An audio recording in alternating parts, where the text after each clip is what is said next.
Muy buenos días tengan todas y todos y bienvenidos a esta Cámara de Diputados. Es un gusto recibirles y bueno, pues esto reafirma la voluntad de nuestros países de atender los retos generados por los fenómenos migratorios. Agradezco ampliamente a la Organización Internacional para las Migraciones por las gestiones emprendidas para llevar a cabo este importante evento y, por supuesto, a la señora Dana Graber y a las personas que le acompañan por estar aquí, por facilitar, para permitir que estemos todos los congresistas, las parlamentarias y los parlamentarios este día discutiendo el fenómeno de la migración en nuestros países. También a la diputada Sofía Carvajal, presidenta del Grupo Latinoamericano y del Caribe de la Unión Interparlamentaria, una compañera y amiga, por su iniciativa de impulsar este evento, este encuentro entre colegas, y felicitarla por su arduo trabajo frente a GRULAC en la Unión Interparlamentaria. Compañeras y compañeros, la migración es una actividad tan antigua como la humanidad misma, impulsada por motivos económicos, motivos sociales, políticos, climáticos y por supuesto también como resultado de conflictos armados o incluso hasta por la presencia de crimen organizado en las comunidades y en las regiones. Hoy en día nos enfrentamos a retos y desafíos originados por los crecientes flujos migratorios a lo largo y ancho del planeta. Según la División de Población de las Naciones Unidas del año 2020 y a pesar de la pandemia del COVID-19, el número de migrantes internacionales en todo el mundo alcanzó 281 millones de personas.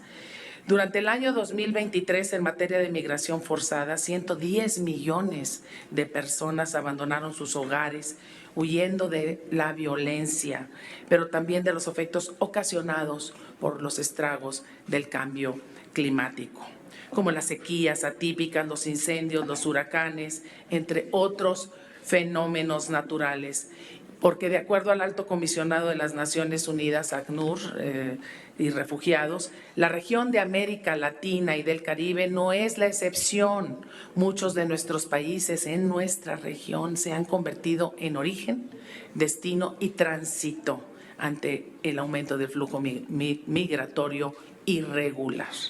La situación de México es de considerable atención, toda vez que uno de los países con mayor tránsito del mundo, de miles de personas provenientes de todos los continentes, ingresan cada año por parte de nuestra frontera, que es una frontera muy grande, y hay que decirlo, una frontera de 2.300 kilómetros, porque buscan mejorar su calidad de vida y muchos de ellos que transitan en condiciones deplorables, buscan ir a Estados Unidos y la frontera que México tiene es de esa de 2.300 kilómetros, una frontera de las más grandes y activas del país, y esto atrae a los migrantes. Los migrantes son un grupo altamente vulnerables frente al crimen organizado, víctimas del secuestro, de la trata, de la explotación y la desaparición incluso. De enero a agosto del año 2023, 325 migrantes se registraron desaparecidos o fallecidos en su intento de cruzar la frontera norte de nuestro país. La frontera no es fácil de acceder. Ustedes saben que la política migratoria de Estados Unidos es una de las más desgarradoras y desencarnadas en el mundo. No solo hay un muro en algún gran tramo, sino también tenemos el río Bravo. Muchos de ellos no saben nadar, mueren ahogados en el intento, niños no acompañados. O sea, es un peligro constante. Sin embargo, ante el temor de ser víctimas de otro delito o de ser expulsados del país, no hay las denuncias. No hay la cultura de la denuncia por parte de los migrantes. En algunos países se han adoptado posturas intolerantes que criminalizan a los migrantes, como en el caso de algunos estados, sobre todo Texas, hay que decirlo, todos tienen nombre y apellido. Texas es un estado, Arizona, Nuevo México, son estados que colindan con los 2.300 kilómetros que compartimos con Estados Unidos. Ahora, México, por ejemplo, en el caso nuestro, tenemos una relación de claroscuro con Estados Unidos. Les voy a explicar por qué. Por un lado, tenemos un tratado de libre comercio que es uno de los tratados más vibrantes del planeta. ¿Por qué? Porque tenemos una generación de comercio, de tránsito de personas confiables y que dan certeza, y ese es uno de los aciertos en la relación.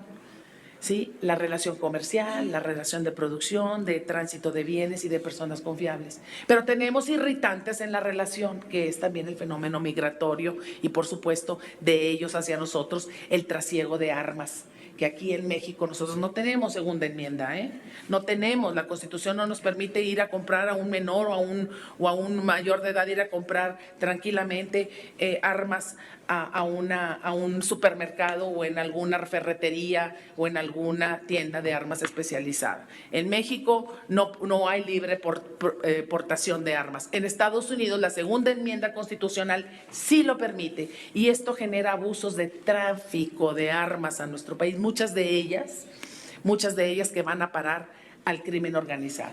Y esto está comprobado en una operación que se hizo durante el gobierno del presidente Obama, en donde lo que decimos, se marcó el ADN de la arma para ver hasta dónde iba un arma que transitaba o que era comprada en una armería de Estados Unidos, que hay, por cierto, muchísimas a lo ancho de la frontera, y que a la hora de captar a bandas y de crimen organizado, esa arma venía de Estados Unidos. Entonces, esto ya se ha hablado mucho con la operación Rápido y Furioso. Es una operación que coloquialmente así se llamó. Hubo muchísimas críticas, hubo debates, hubo en las bilaterales que teníamos nosotros con los senadores de Estados Unidos. En ese entonces yo era senador de la República. Entonces, ahí hicimos una serie de planteamientos en cuanto a cómo regular esto, cuando ellos tienen, mediante la segunda enmienda, la forma de comprar y también de distribuir. Bueno, continúo con mi discurso, y debemos de ser claros y contundentes también contra el racismo, la xenofobia y la estigmatización en todo momento contra los migrantes. No estamos de acuerdo, y esto lo tratamos muchísimo en un foro que se hizo, un foro en el Parlamento Latinoamericano, donde se concluyó que la migración ordenada, segura y regular, pero no criminalizada, no podemos criminalizar a los migrantes, porque los migrantes también significan desarrollo y tenemos que trabajar por la inclusión. México respeta la soberanía y autodeterminación de los países respecto a la implementación de políticas públicas, pero los parlamentos tenemos la oportunidad de diseñar en el marco normativo en que ocurre en el tránsito de las personas, es decir, la observancia de los derechos humanos. Debemos de atender las causas estructurales de la migración y hacer establecer prioridades para la protección de los derechos humanos, procurando el bienestar de todas y todos. Nosotros en el 2011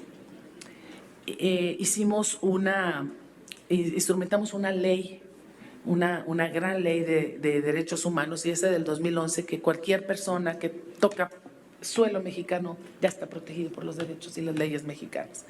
Y esto nos ha hecho avanzar muchísimo en materia de respeto a los derechos humanos, sobre todo a los migrantes que pasan penurias y que vienen de otros países del Cono Sur y tratan de buscar mejores condiciones de vida. Les comparto las últimas acciones emprendidas por México. Nuestra política migratoria tiene 7 componentes. Estos son fundamentales. Primero, la responsabilidad compartida. No es nada más cuando un migrante llega, tenemos una responsabilidad compartida, sobre todo, por ejemplo, con Estados Unidos hemos llegado a tener grandes diálogos con ellos. Yo les quiero decir algo también importante. Difícilmente un país le permite a otro tener más de 50 consulados para atender el problema de las personas o de la diáspora y de los migrantes que están en ese país, independientemente de la situación regular o irregular. México tiene en territorio de Estados Unidos, a lo largo y a lo ancho de ese territorio, más de 52 consulados que atienden a nuestros migrantes, que atienden a la diáspora mexicana. El punto número 2 es la movilidad de inmigración internacional, que nosotros tenemos como regular, ordenada y segura, como bien lo acabo de decir, y no criminalizable. 3, la atención a la migración irregular. en todos los aspectos. Tratamos de, la misma ley del 2011 lo obliga. El cuarto es el fortalecimiento institucional. En nuestras instituciones contamos con las herramientas y algunas veces tenemos desde esta Cámara que luchar por los presupuestos, porque a veces los presupuestos tienden a la reducción y esto también baja la calidad de atención en las instancias. Seguimos en la lucha, compañeros, porque es una facultad exclusiva de esta Cámara el de establecer los presupuestos debidos para este fin. La siguiente es la protección de connacionales en el exterior. Ya lo dije, tenemos más de 50 embajadas en Estados Unidos, que ahí está nuestra principal diáspora. Más de 40 millones de mexicanos viven en este país vecino. Y constantemente nosotros somos un país de tránsito en estas 2.300 kilómetros constantes. Hay un flujo de personas regulares y también irregulares. La integración y la reintegración de personas en contextos de migración y movilidad internacional y, por último, el desarrollo sostenible. En el año 2016, en el Parlamento Latinoamericano y Caribeño se reafirmó el compromiso con las personas migrantes a través del Acuerdo de Cooperación de OIM Parlatino y posteriormente en el 17, durante la 33 Asamblea Ordinaria, se aprobó la resolución sobre las migraciones que subraya la importancia de la implementación de las estrategias de inclusión, reintegración de las comunidades de destino y origen para el pleno goce de sus derechos de las personas migrantes y no criminalizarlos. Eso es muy importante porque todos los seres humanos tenemos derecho a aspirar a una vida mejor. Coincidimos en que la responsabilidad compartida entre los estados es de vital importancia para enfrentar los retos de la migración y debe de existir un enfoque transversal con plena coordinación entre los actores como el gobierno, los organismos internacionales, las empresas y, por supuesto, la sociedad civil.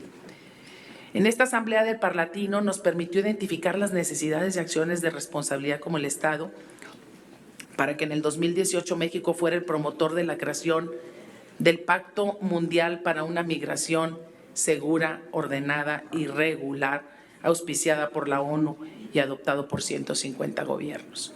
México tenemos nosotros mucha experiencia en este tema y hemos aportado muchísimo al debate mundial en los distintos foros que tenemos, instancias internacionales, porque México precisamente ha sido un protagonista en este tema y hemos trabajado muchísimo sobre los derechos de los migrantes y el estudio de este fenómeno, de estos fenómenos migratorios. Se trata del primer acuerdo negociado a nivel gubernamental, y me refiero a este Pacto Mundial, que cubre todas las dimensiones de la migración internacional de una forma integral y transversal. Durante la Comisión Interparlamentaria Especial para las Migraciones del Foro de Presidentes y Presidentas de Poderes Legislativos del Centro de América y la Cuenca del Caribe, FOPREL, nosotros formamos parte de FOPREL como muchos países aquí presentes. En el año 2019 se aprobó la Ley Marco Regional, misma que nos proporciona directrices para generar legislación interna en nuestros países para una migración segura, ordenada y regular, basada en el respeto, garantía y realización efectiva de los derechos humanos. No nada más hay que decirlo, enunciarlos, hay que hacerlos, hay que pasar del enunciado a la acción. Ya lo dice la ONU constantemente. ¿Cómo vamos a pasar del enunciado a la acción? Con acciones, con presupuestos y con el control que ejercen los parlamentos sobre los gobiernos. ¿Sí? Nosotros tenemos esa facultad exclusiva de fiscalización y de control y hay que ejercerla. En el 2023, el Pleno de la Cámara de Diputados aprobamos las reformas de la Comisión Nacional en Derechos Humanos con el fin de proporcionarle facultades para supervisar las instancias migratorias y la elaboración de un diagnóstico anual sobre la situación que guardan y ejercer, como ya lo acabo de decir, la facultad que tenemos del control. La Cámara de Diputados está consciente de la dificultad para la atención en este fenómeno debido a las numerosas variables que tiene, por lo que no podemos desaprovechar este espacio para dialogar e intercambiar experiencias y también problemas, porque de todos nos podemos permear de nuestras ideas unos con otros y además buscar soluciones nuevas y novedosas y desde el ámbito de nuestras respectivas competencias para analizar las dimensiones del fenómeno migratorio a través de un enfoque transversal.